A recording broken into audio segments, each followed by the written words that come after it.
What's going on, everybody? Welcome to Brandon's Face. It's the podcast about a playlist. I'm Jonathan Beardsley. And I am Brandon May.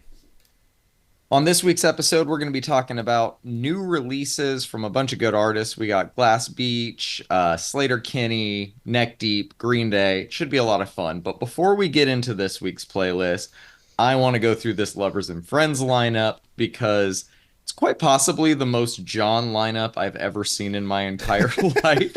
And I'm kind of overwhelmed. I'm very sad. No, I will not be going. But let me just... I don't even need to really react to it. The names alone are insane. Janet Jackson, Lil Wayne performing The Carter 3, which is the album I would want to see him perform, if any. Right. Nas, Ludacris, Nelly, Akon, Neo, Alicia Keys, Snoop Dogg, Backstreet Boys. That should be a lot of fun. Usher performing Confessions. My favorite artist performing my favorite album is just, yeah, that's going to be awesome. Ja Rule and Ashanti, I assume, are going to be performing together. We got T-Pain. You know that's going to be fucking awesome at this festival. Mary J. Blige. Gwen Stefani, kind of interested to see how she'll fit in. Nelly Furtado, Sierra, TLC, MIA. Those are the big names. Going lower on the card is even more interesting. Timbaland, Keisha Cole, Brandy and Monica, Eve, Jodeci, The Dream, Kelly Rowland, Craig David with his first show in the U.S. in, I think, over 5 years. I'm hoping he announces some more tour dates around that. Sean Paul, who Jake Gyllenhaal has said has never made a bad song. I agree. Six Lack, as you like to call it. Yep, Six Lack. Jason Derulo. I mean, what if he just comes out at the beginning of everybody's songs and just says, Jason Derulo. Robin Thicke, hopefully he is still not trying to get his old wife back. Got 98 Degrees, that should be a lot of fun. Tyrese, Majid Jordan, Method Red, just to have some hip-hop on there. Rick Ross, Jeezy, Fat Joe, T.I., this low on the card is insane. Mace, E40, Mario, JoJo, which is the name on the card that got my wife to be like, wait, are we going to this? Maya, Khalees, Lloyd, Drew Hill, which means Cisco will be there. Carrie Hilson, Lupe Fiasco, Too Short Legend, Cameron, Twista, Juvenile, who is probably going to steal the show. Let's be honest. Let's be real. Paul Wall, Trina, Ying Yang Twins, dear God, David Banner, Lil Flip, Plies, Mims, Tweet, Next, Lumidee, Nina Sky. Last line here, Total, Black, 702, Amory, Paul Deanda, John B, and 112. Just on the bottom line is blowing my mind. Like, what the fuck, dude? There's maybe 3 names on here I don't know. To cap it off, Jay Holiday, one of my mid-2000s favorites. Jaquan, meaning you will hear Tipsy live in person. I don't know if there will be a cooler moment. And Ayaz, who is one of the few names on here I'm not familiar with. Goddamn, dude. We just went through the Coachella lineup like a week or two ago, and there was like 45% of the names we did not know. I know almost every single name on here, and not only do I know them, I would be very excited to see them. Yeah. This is my Coachella. This is insane. Dear God, man. What are some of your standouts from here? I'm guessing Lil Wayne. Lil Wayne, absolutely, obviously. I really would love it if Jaquan went out there and just did Tipsy 3 times for his 15-20-minute set. He does it like 8 times in a row, like Lil Yachty did in Poland. Honestly, I'm surprised I've never looked it up. I'm curious how good Twista is live. Very. Yeah. Oh, he is? He comes from an era where you had to be pretty good. Like, you couldn't hide it all through studio techniques. I imagine he's pretty good. I've never seen him live, but Lil Flip is something I don't even think I've ever seen Lil Flip on a lineup. Nope. I mean, David Banner, what the fuck? Right, bro? Like Jeezy, E40, with Lupe Fiasco being so low on the lineup is like, you know, it's going to be something special. I'm just curious to know if Craig David's going to do his like Ibiza mixed with the R&B thing, or if he's actually just going to give us an R&B set. He's probably just going to do an R&B set, which honestly would fit better here. I don't think he's done a pure R&B set in so long, so I'm very much on board for that. I'm curious if T-Pain's going to come out for Got Money with Lil Wayne's set. He Uh, has to. he has to, right? I'm He has to. curious if David Guetta is going to come out with Akon for that song. I'm just kidding. Um, God I damn mean, it. it's stacked. It is stacked on top of stacked, man, and it's funny. This lineup definitely it's star power, man. I don't know how they're going to do all this in one day. That's the downside. Every festival has its downside. These are going to be 20-minute sets, I'm guessing, on a lot of these lower ones. Some of these people are beyond one hit wonders, but they're probably going to have 5 to 6 songs. On the plus side of that, a lot of these are going to be DJs. There will be very few live instruments, if any. So the changeover between artists should be pretty fast, at least on like the lower acts. I'm sure Backstreet Boys are going to have some stage production as well as Usher, but yeah, I think for the most part the day should move pretty quickly. But if you're going to this to see an hour of Mario, you're not going to get that. Go to a Mario tour because that's not True. what you're going to get. Very true. Um, They sold out. They sold out tickets. All Good for them. 85,000 tickets. They're considering adding another day, like when we were young. Good for them. And I wonder if that was the plan all along, but All the it's nostalgia interesting. grab festivals like Sick New World, When We Were Young, this one, they're all selling out. It's clear that Well, the well, let's talk about it. Let's talk about it. Coachella has not sold out. This is the slowest ticket sales slash lowest in over yeah, 10 years. yep. I mean, a lot of people are crediting that to a lot of the headliners having toured within the last year or so. Not a lot of big surprises. You and I were surprised with names like the Aquabats being on there and stuff, but that's not going to sell 100,000 tickets or 200,000 tickets if you're running this thing twice. To Or be fair, I think they should be able to sell 200,000 tickets. They don't though. So true, true. Do you think it's a price point thing purely at this point, or do you think it's the lineup? all Maybe a right. combination? I think it's a combination. I think it's the location of the festival. I live Hmm. here, right? I live Hmm. 10 minutes. I pass the polo fields on my way to work every day. People who come even from Los Angeles, right down the street, really, 2 hours down the road, have to find lodging. If you're camping, camping went up in money. So it's $300 to camp or something this year. Good Lord. And you're looking at a minimum of $400 a night at a hotel for 3-4 nights. I mean, that's a minimum of $1,200 Hmm. just to be able to purchase your $700 Coachella ticket to go. You know what I'm saying? Or 500, I Yeah. think at tier Yeah. one is what it was. But I mean, automatically you're looking at close to 2 racks plus food. Getting there, all the things you would, like you're looking at 2 racks at the very least to get to Coachella, and that's if you're driving. I Yeah. think that is a much larger factor than we think. You can probably stay in Las Vegas for cheaper than you can stay in the desert. It's not. We have a ton of hotels. It's all of them always sell out though. You know what I'm saying? Yeah, putting it in a hard to get to place with not a lot of infrastructure for as big as the festival has become really in place or for an affordable price point. The argument I keep seeing online and have even heard in person is that these types of festivals are dying. And I don't think that that's the truth. I No. think that they are being filtered to Vegas. Vegas has built their infrastructure around giant events over these last few years. Yep. F1, all the music festivals they do. It really all started with EDC. They were kind of the guinea pig, and everybody's piggybacked off of it. And there's been some bumps in the road with transportation issues to and from some of these places, some rough weather stuff. But I think for the most part, they have figured out how to effectively get, because they're used to it. They're Vegas. They know how to get 250,000 people in and out of their city in a weekend, and it's not a Yep. big deal. Like that's what they do every day. Exactly. It's routine at this point, and it's funny. My wife and I were talking about Coachella, and we were talking about how the lineup kind of actually reminds me of earlier Coachellas, like Same. 2010 and Yeah. pre, and that's because of the. I mean, back in to the first Coachella, it was Tool that headlined. Tool, Rage Against the Machine, and the Chemical Brothers, I think. Yeah. You could see all of them whenever you wanted to. It wasn't like this big crazy get, right? Paul McCartney, I think, started the real first. Oh my God, they got Paul McCartney. You know, Prince was a big one. Prince was a big one, and Prince was actually an ad. I think the day before the or the day after the lineup drop, or something like that. Yep. Prince wanted to play Coachella, and the Paul Tollett was like, "Yeah, yeah, I want you to play Yeah. Yeah. Coachella, please do." And so people have, I guess, gotten used to the fact that they've gotten all this pull, but like the festival scene that Coachella really did revive, right? Let's be real. Woodstock Mhm. 99 put a bad name on festivals.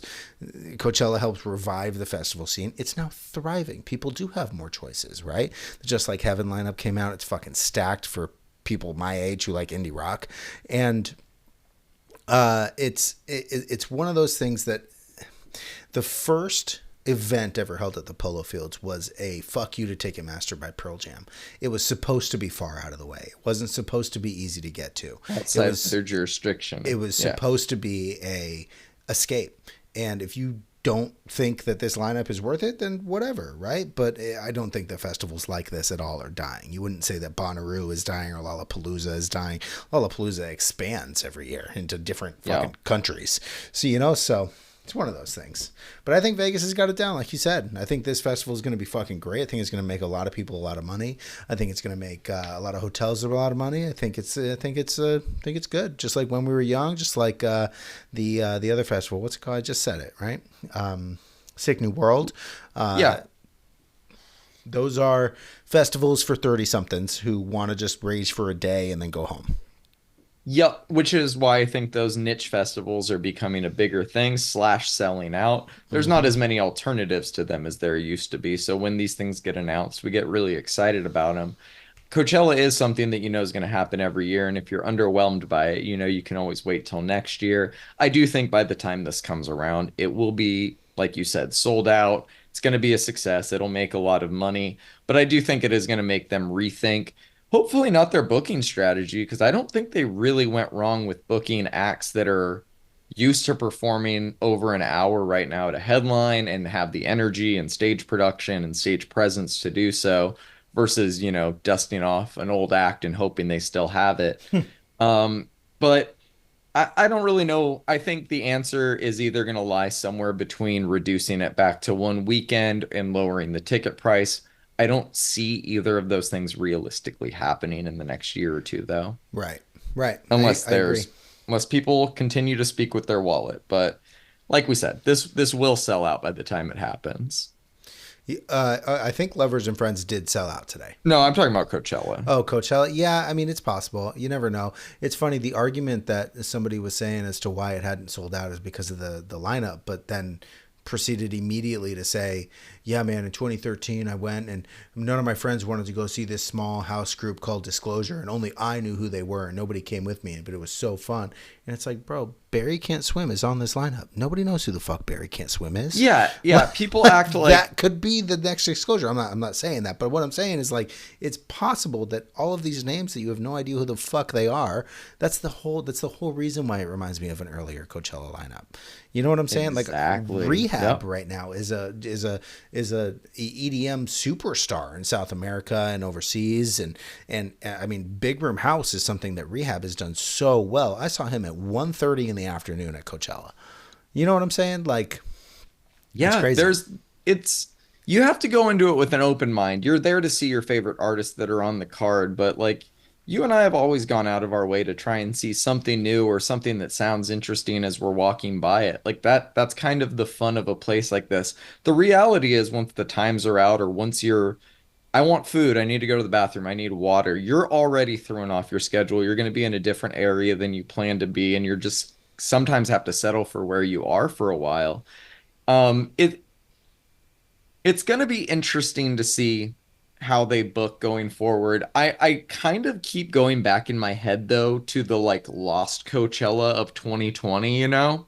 Because I feel like Insane lineup. that it was ridiculous. Like Insane. Rage, Travis Scott, Frank Ocean, fucking Calvin Harris, Run the Jewels, Tom York, Flume, like Disclosure, all these names. They're all going to be there, but there's also going to be having those big names sell out the card are the ones that allow people like us to walk into the festival and stumble upon those smaller acts. It sucks people aren't as open-minded going into it without much of an incentive, but the people that do pay to go, I hope discover something they like that they haven't heard before, because that really is the fun of these festivals. Absolutely. That's like the entire point of how beautiful that festival is to me. You know what I'm saying? So we'll we'll Yeah. we'll see what happens. Lovers and Friends stacked lineup. I'm fucking stoked for everybody that gets to go. I hope somebody streams it somewhere.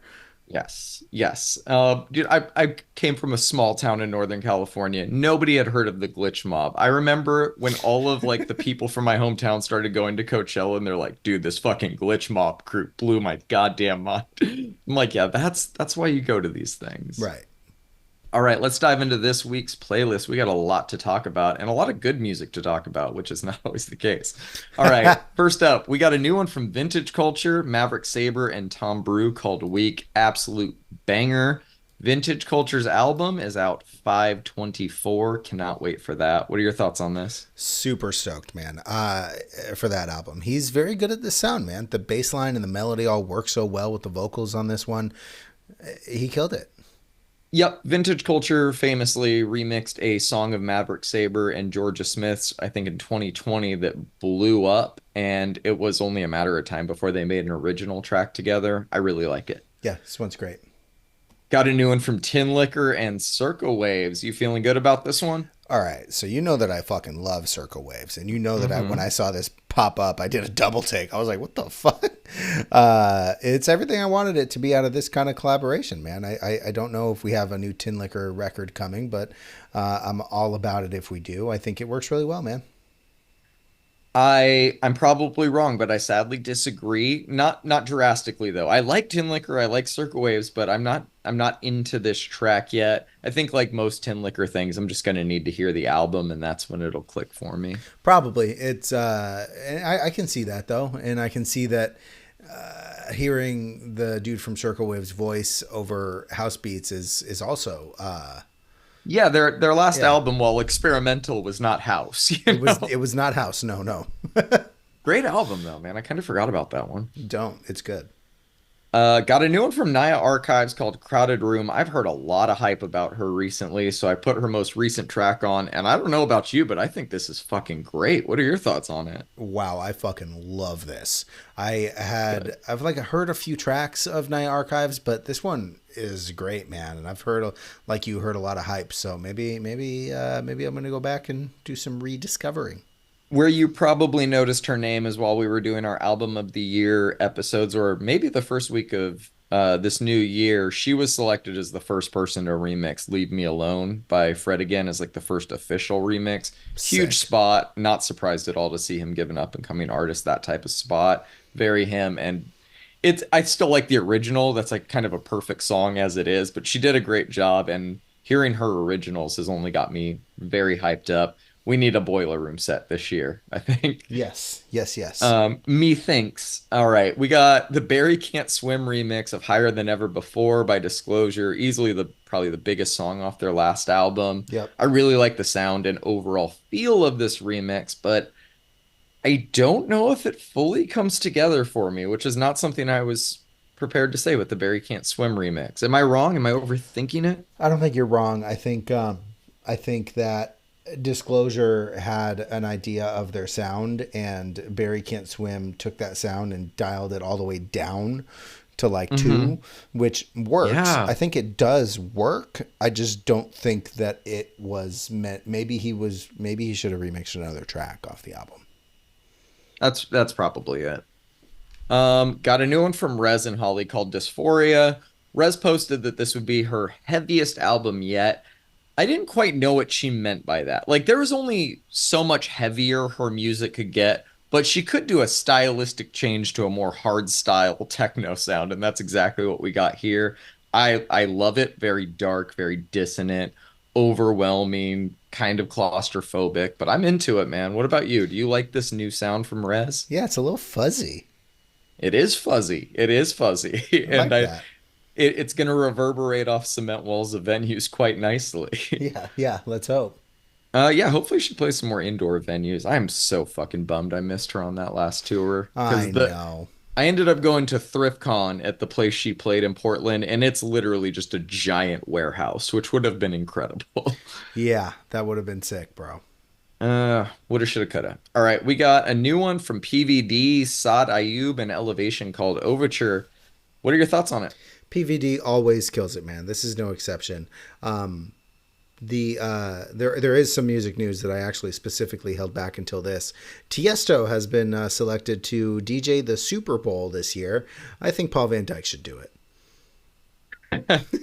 Okay, so Tiesto's joining acts like Calvin Harris, I believe, did this before. I can't remember. Maybe Dead Mouse did this before. I'm trying to remember. That's good for Tiesto. I agree that we need an old head like PVD to do it. I'm not He'll surprised that never get Tiesto got hired. it over PVD Yeah, though. no, he'll never do it, but like he should.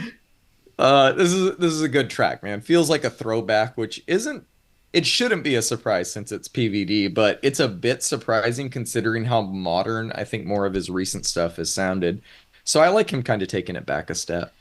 Well, I have yet to dislike this roll of singles that we've gotten from him over the last year or so. So Did we ever get that album? I don't think we have. We were supposed let me see here. It's possible. Maybe I missed it. No, oh, no, no. Nope, we never got. Okay, so I'm gonna go back here. Yeah, these songs, Hawkins Square, all those ones he was doing. Yeah, he never lumped them all together into an EP. That's unfortunate, but oh well. We'll make a All right, we playlist. got. Yeah, that I guess we could not be lazy and just make a playlist of them. You are correct, Brandon. It's not like I make playlists all day. All right, we got a new one from Shy Girl and Boys Noise called "Tell Me." This is the first single off the new Shy Girl project. We've reviewed, I think this is the first one we reviewed, but all of the three tracks of hers have been bangers. I went back and listened to them. I love the subtle, happy hardcore vibes lingering under the surface on this one. Great production from Boys Noise as always. Shy Girl's new EP drops February 9th, and I'm very excited for it. What'd you think of this? Number one, I loved it. But number two, what I love about Boys Noise collaborations is that they are genuinely collaborations. Hmm. He actually, instead of just like making a beat for somebody, he like uh, he molds it to the song. And Hmm. that, in my opinion, is a sign of a good electronic music producer. Because if you played this for me, I might not be able to tell that it was Boys Noise right off the bat. But if you told me it was Boys Noise, I would be like, oh, wait, yeah, no, you're right. Yeah, he does a good job of burying what he typically does in his solo stuff and tailoring his instrumentals to the artist's strength that he's working with, for sure. Yep. All right, we got a new one off the Lyrical Lemonade project that actually dropped this week. This is Gus Dapperton, Little Yachty, and Joey Badass. The song's called Fallout. I don't know if this song sounds good to non-Gus fans. I think that the hook's good. I like Gus's part. It's a weird combination of artists, though. What did you think of this? Yeah, Gus sounds great. Sure. I'm just starting to think that I just genuinely don't understand Yachty's appeal, man. I think he takes so much away from this track that I was reluctant to play it the three times that I did. See, I thought he fit pretty well into that Faye Webster track. I do not think he fits well into this. And he comes between the Gus parts and the Joey parts. I wish that this was just Gus and Joey. We'll talk a little bit more about that project next week. Sounds good. All right. We got, speaking of Joey Badass, we got a new song from Joey Badass and Casey called Passports and Suitcases. You digging this one? Well, number one, two Joey Badass songs on the playlist this week. I see you, John. Shut up. Number two, this is not my favorite Joey Badass song, but Nope. my not favorite Joey Badass song is still decent. Yeah, I mean that's well put, man. This one's not doing it for me either. I think he sounds okay. It's nothing memorable. I will say Casey sounds much less annoying on this than he did on all of the Giselle Fulstein collabs, but it's still overall a miss for me. Yeah, Okay, we got a new one from Skepta, Idris Elba, some other folks. This one's called Jangrova. I kind of think it's a promotional single for the new album.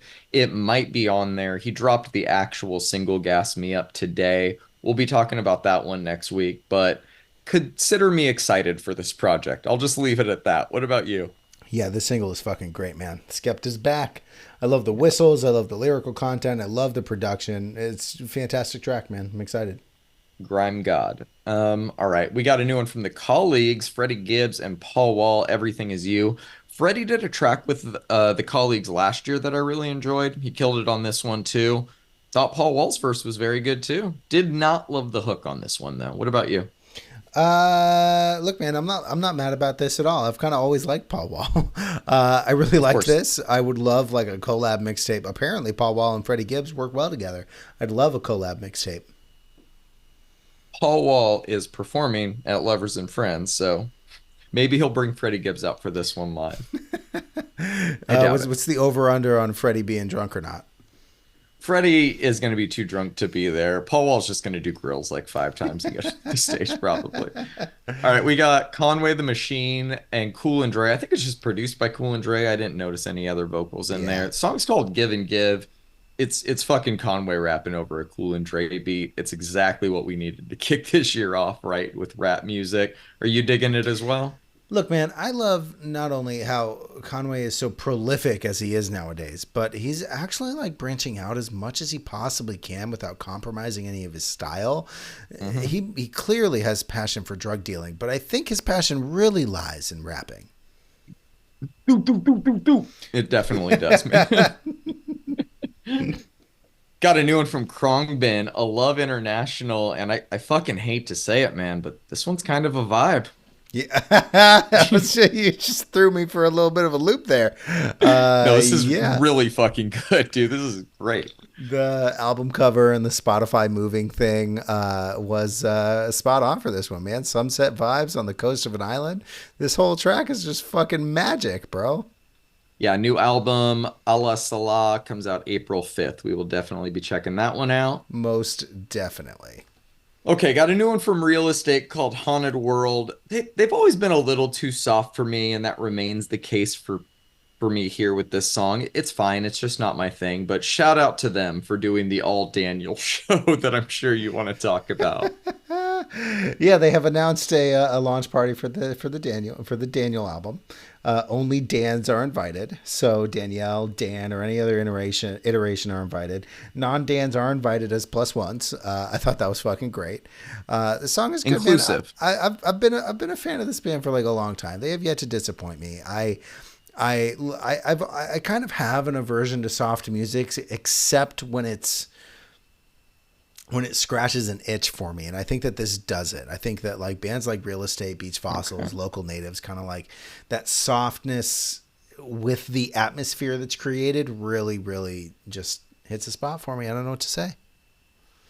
I will go into the new album with an open mind. Didn't hate it. Again, thought it was fine, but we'll see. We'll see, man. Okay, very excited to talk to you about this next one. I think I'm going to say her name right. Rachel Chinriri. This new song is called Never Need Me. I have no idea where this girl came from, but she has Florence Pugh in her music video for this song. Her debut album's dropping in May. I really liked the way it sounded, so I threw it on the playlist this week. But since throwing it on, I've actually fallen more in love with the first single she released. It's a track called The Hills, but I just wanted you to hear something from the album. So what did you think?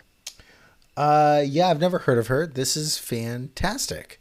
Hell yeah. I love me some pop rock. You know this. Yep. I'm glad we're getting stuff like this, and I'm glad that it's Same. entering into the popular culture because God, I missed pop rock being around.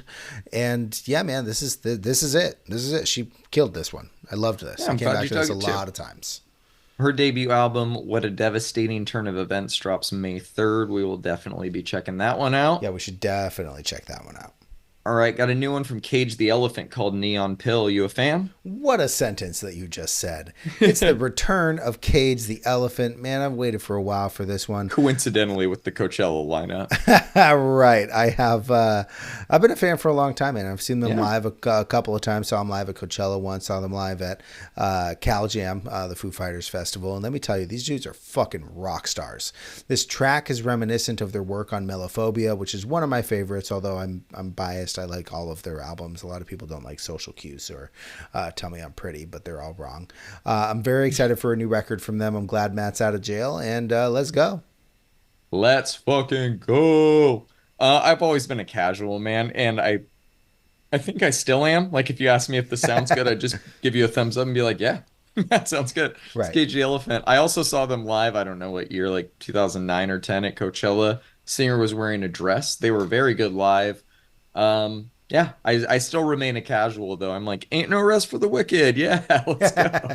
Funny, I think Ain't No Rest is the worst song that they perform live because of that intricate acoustic shit that they got to do. I saw them at Coachella. I think it was 2013, 2014. Matt, the vocalist, he stage dived and then crowd surfed all the way to the from the main stage, crowd surfed all the way to the sound station, and then climbed it and sang the rest of his song on top of that. And then when I saw them in 2017, 2018, one of those. He started the set in a three-piece light baby blue suit and ended the show in his boxers. So What a guy. what a guy! What a guy. It was a show and a concert. You know what I'm saying? Yup. Oh man. They Good They times. did start that show out. It was unfortunately that was the year that Tom Petty died, and they started that out with a cover of "Last Dance with Mary Jane." So Tasteful. yeah, You know how you know you're a music nerd, Brandon? what? You always say the most popular song by a band is their worst song, and I love that. It's their worst song. You said this is their live. worst song performed live. It's a little different than like the Portugal the Man thing, but I still love that about you. You're gonna say some variation of it, and I look forward to it every Yeah, time. yeah. I say some bullshit all the time. Abbey Road kind of sucked, you know? All right. Oh, all right, let's go. Well, we got a new one from Black Budget called Whistleblower. Great song, classic punk. Love the energy on this one. Great bass line near the end. And to cap it off, excellent artwork for it. What are your thoughts? Yeah, man. So I just discovered this band. I was finalizing my single choices for this week's playlist, and yeah, this goes hard, bro. That raw production, but it's also mixed well. Does that make sense? Yeah. Yeah, no, it's mixed really well. Love this one. Released on King Pizza Records, which is a fantastic record label name. I love all of the aesthetics associated with this. I think they have an album coming out. I don't know the date of it, but I am excited for it.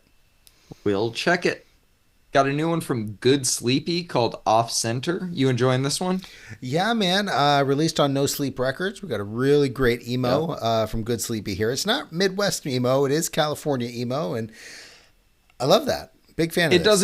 It does not need to be emo to be our MySpace song of the week. That award we give out to the song that most sounds like it would have been discovered on MySpace in 2005 while you were in your computer room, which actually used to be a thing in houses. Correct. Great track. All right, we got a new one from Invent Anime called Sleepless Deathbed. I love this one, man. That breakdown 2 minutes in, just chef's kiss. Beautiful stuff. What'd you think about it? So I have heard people go on and on and on and on about this band online.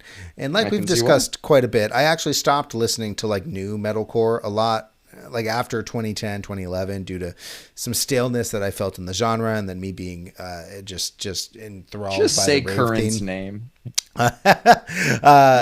This band was born in the mid 2010s, so I missed a lot of their early stuff. They released an album last year that is highly lauded, and I still have yet to listen to that, but I will. All of this to say, I've definitely been sleeping on this band, man. This one fucking hits. It's Goes hard. really good. Yeah, it's good metalcore, man. I dug it. All right. We got a new one from Holder called Hark in the End. This is great. I feel like it needs some like medieval dark fantasy visuals behind it to really complete it, but I dug it. What about you? So Holder was introduced to me by the homie Christian. He has gotten into black metal quite a bit and introduced me to a number of great bands. Holder being one of them. We don't get a lot of black metal tours in the United States, and almost none of them are at venues that aren't super fucking sketchy. But Holder is actually about to embark on her second run through the States soon. Oh, hell yeah. She has a very distinct symphonic sound reminiscent of like early Emperor while utilizing like tons of methods that have been used forever, but she doesn't sound derivative at all. I think this is a solo project by a female, and she's Another touring one. with Ghost Bath this year. Catch her if she comes to your area. I'm excited for the album out on 20 Buck Spin, and longtime listeners of the podcast will know that 20 Buck Spin is one of my favorites. So It definitely is one of your favorites.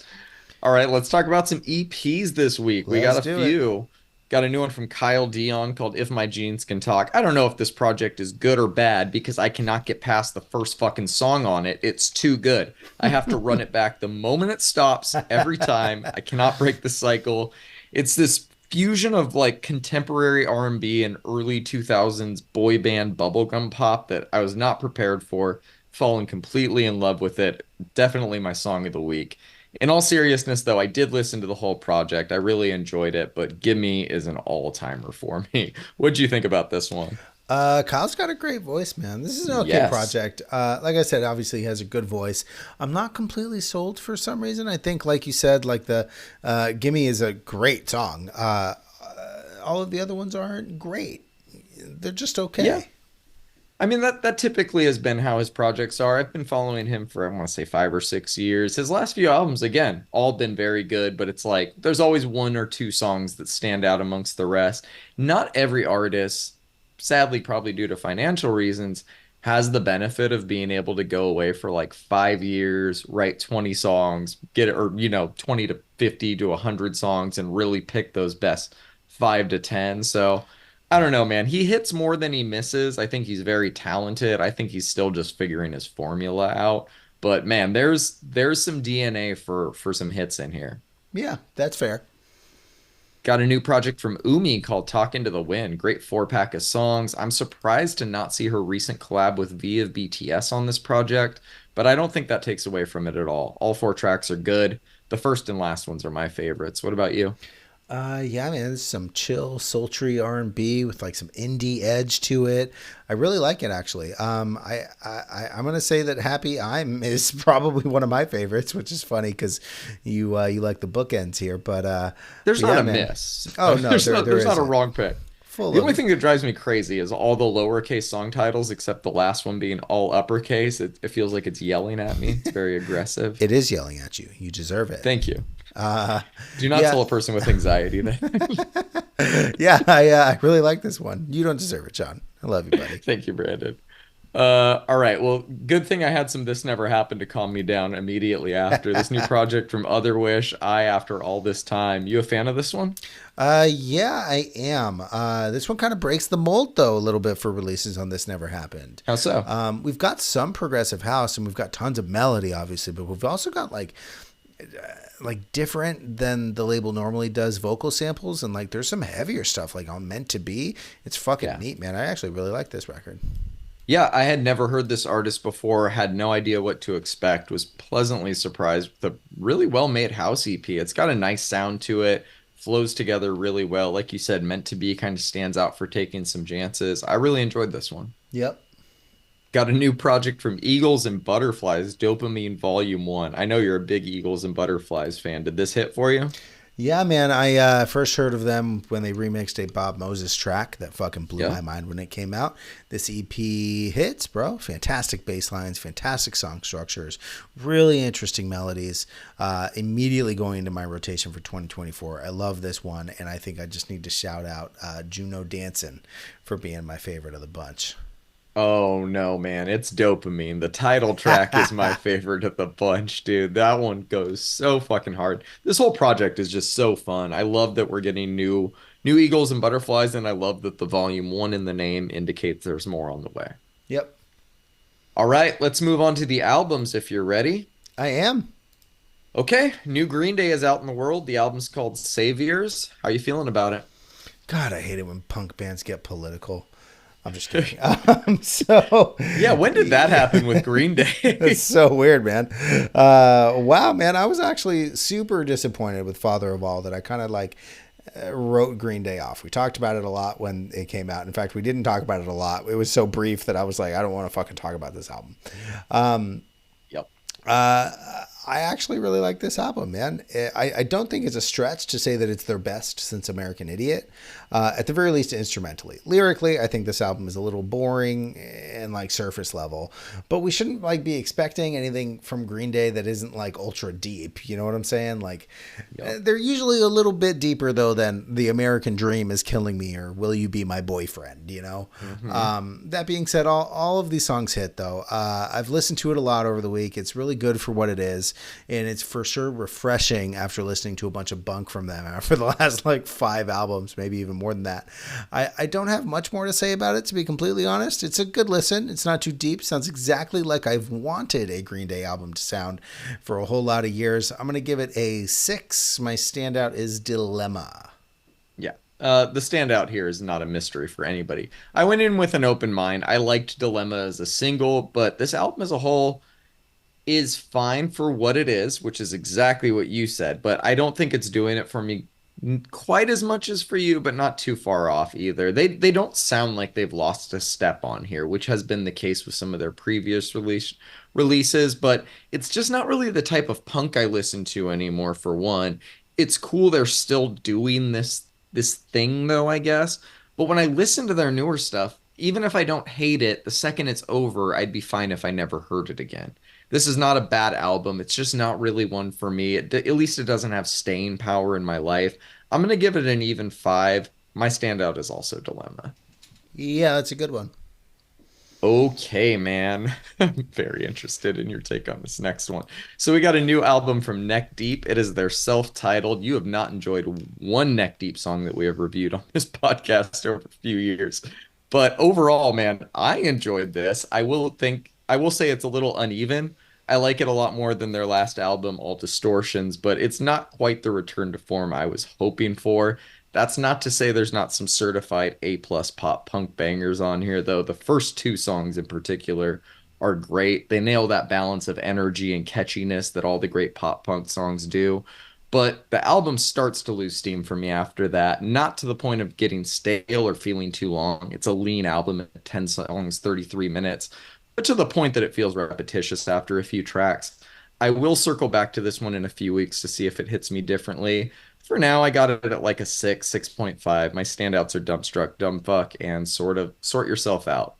But I need to hear your thoughts on this one, man. Did you enjoy anything about it? What score did you give it? 6.5. Oh, okay. Neck Deep's Dry Streak has ended with me on this album. I actually like those singles that we got a little bit more in context of the album. Sure. When being required to be immersed into his voice, it doesn't bother me as much as it does on the singles. Interesting. It's legit a really good pop punk album, man. I'm happy I actually like it as much as I do. Instrumentally, it's a pop punk record, man. It's got all the power chords. It's got the melodies. Yeah. This one doesn't feel like a copy of anything, but it fits very nicely into a shelf of kind of like analogous pop punk. You know what I'm saying? Yeah, yeah. It's very much them. His voice still bothers me a little bit for like an unknown reason. It's bearable on this album. I like nasally voices. Huge fan of Newfound Glory over here. I will say though, nasally. It is the vocal melodies are done very well though, and you can tell he really did try to make it perfect for the sound that they were going for. Lyrically, I really love this album, man. There's a lot of catchy stuff, but there's also some deeper stuff. There's some angsty stuff. There's lots of emotion and all the lyrical content and the vocals themselves. I gotta say, man, I'm pleasantly surprised here. I went into this thinking that I may not like it, but I'm gonna give it a 6. Sort Yourself Out is my standout. I had a feeling you were going to gravitate towards that one. A little thrashy. It's a good shit. Yeah, it's the best song on the album. I mean, I figured you would like a song, but I'm glad you liked the project overall. I didn't want it to be a slog for you to get through. I felt like you liked that one album of theirs that I was very insistent that you give a chance to. Yeah, Life's Not Out to Get You. Yeah. I don't think they topped that with this. That's still like probably a strong 8 for me. I think it's easily their best and one of the better pop punk albums of the 2010s. But yeah, it is good to hear them like kind of finding their footing again. I think this is a really well made album. Yeah, they're not searching. They kind of, what was they, In Bloom, I feel like they kind of had a few big hits on the Peace and the Panic in 2017, and that made them search for a hit on their 2020 album. This feels more like them getting back to what they do. Yeah, it's kind of funny how you can tell when they're searching for a hit, you know? Yeah, you can't force it either. Yeah, it's got to be organic. Okay, man, I got to talk to you about this new Sleater-Kinney album, Little Rope, because I love it. It fucking rocks. I could really go on forever about how great like the writing, vocal performances, and overall musicianship is on this album, but it really all comes down to the tone of the guitars for me. I know that sounds stupid and Not at all. simple, but they've always used the heavy grunge sound effect to great effect in the past, but the way it's used on this album is like a fucking weapon, man. I liked their last two albums, but I love this. It's an easy 8 out of 10 for me. It's my album of the week, maybe even a 9, man. My standouts are Hell, Six Mistakes, and Untidy Creatures, but I don't know, man. I feel like I'm even like being disingenuous by saying by not saying say it like you mean it in that group. Like these are all such good songs. Did you enjoy this one quite as much? So, Sleater-Kinney has always been one of those bands that I thought needed a little bit more recognition. They have this perfect 2010s grunge bluesy rock sound that was unfortunately buried under more electronic releases and rap releases of that time period, at least by the general Yeah. public. Not to say that their music isn't exciting, because I have almost always thought it was. Mhm. I've always liked bands like this, dude. Bands like The Kills, bluesy rock music, female led, a little bit of airiness to it while also juxtaposing the down-tuned kind of pedal shifted sound of the guitar. It hits this spot for me that just I can't really quite describe, although I did just tried. Add in a fantastic vocalist and you have Sleater-Kinney. This album Yep. is great. It's got a ton of personality. It's got a lot of atmosphere, and I think even it's like even a little bit more technical than some of their previous releases. Both the drums on some tracks and even like the guitar melodies on tracks like what's the one? Needlessly Wild. Yep. While it's not the most challenging record, nor is it, I don't even think it's their best album that they've ever made. I really enjoyed this one, dude. Yeah. It's exactly what I wanted out of Sleater-Kinney, and it's like you, it's an easy 8 for me, my man. Small Finds is my favorite though. Just love that riff. I'm glad you enjoyed it pretty much as me. I was like talking about it with my wife yesterday, and I was like, man, like I don't know if it's my favorite of theirs. Like I don't know if I would buy it on vinyl, but it's the first one in a while where I'm thinking about even buying it. You know, like it's that type of good album. I think they fucking did it, man. It's a great one. Yeah, no, I super agree. All right, let's talk lastly about this Glass Beach album, Plastic Death. You kind of threw this one on last minute. I What are you did. digging about it? I kind of previewed it and was undecided, and then texted you super late at night, April, I'm adding another album. It's a bit weird, man. I hadn't really heard of this band. Going back, I look at their the first album, their debut album, and I Mhm. know the album cover because I've listened to it. Look, man, it's a bit weird. It's a little indie prog. I am about this. You know that I love progressive music of most genres, and I think that this is done pretty well. I love a good crescendo, and that happens so much with progressive music. They kind of build and tease, and then build and tease, and then release to something that only really music can do for me in that way. Colacanth is a great example of this. Motions is a great example of this. In fact, the first half of this album is a great example of this. It starts to lose some steam for me around Rare Animal, where it starts to get kind of During or formulaic after? after.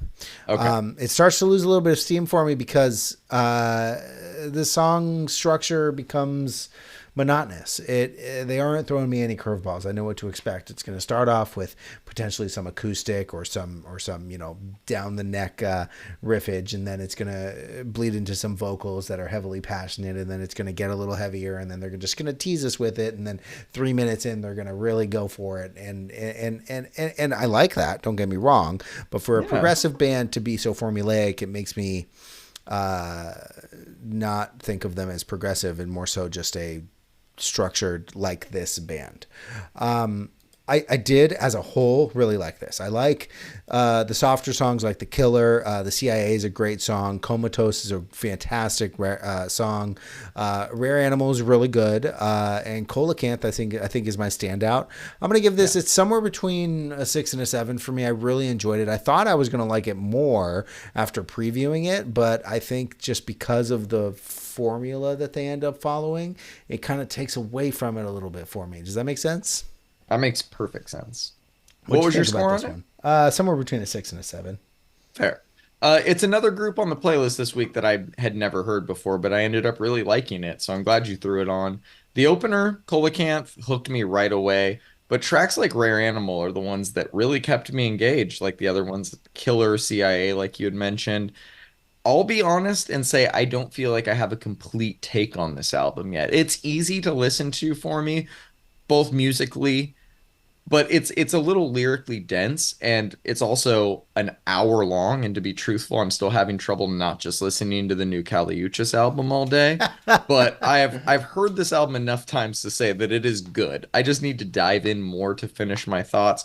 Without question, my two favorite songs are Coelacanth and Rare Animal. I will agree with you that the formula becomes a little more visible the longer you listen to it, but I still enjoyed it, man. I'm gonna give it a 6, maybe a 7.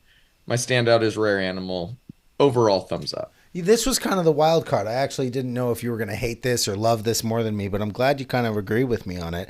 I love progressive music, man. I love progressive rock, prog metal, like prog house, even. Yeah. I love that style, and one of my favorite parts of that style is that every track can be different. These tracks are different, but they are the same at the same time. And so I guess it just didn't do what I wanted it to do and wanted it to become throughout the experience. I'm going to go back to their first album, see which one I like a little better. And I'm going to keep listening to this one because it's the first prog non-metal that we've gotten as a full project this year that I've been at least curious, and my score might change towards the end of the year. Overall, you enjoy indie prog. You enjoyed this album. They will have to tune in Most next week definitely. to find out if you enjoyed the indie prog of The Smile with their new release. I am already counting the days. We're going to be reviewing that one next week. Benny the Butcher, Goth Babe, Coda the Friend, Alkaline Trio, Ty Segall, and Caligula's Horse. We are so back, Brandon. We are so Uh, fucking back. if you want some Brandon's Face content before then, check us out on Reddit and Instagram. You can find us, just search Brandon's Face Pod. Make sure you're following along with the playlist that the podcast is based on. You can find the link to that in the show notes. We'll see y'all next week. Peace. Peace.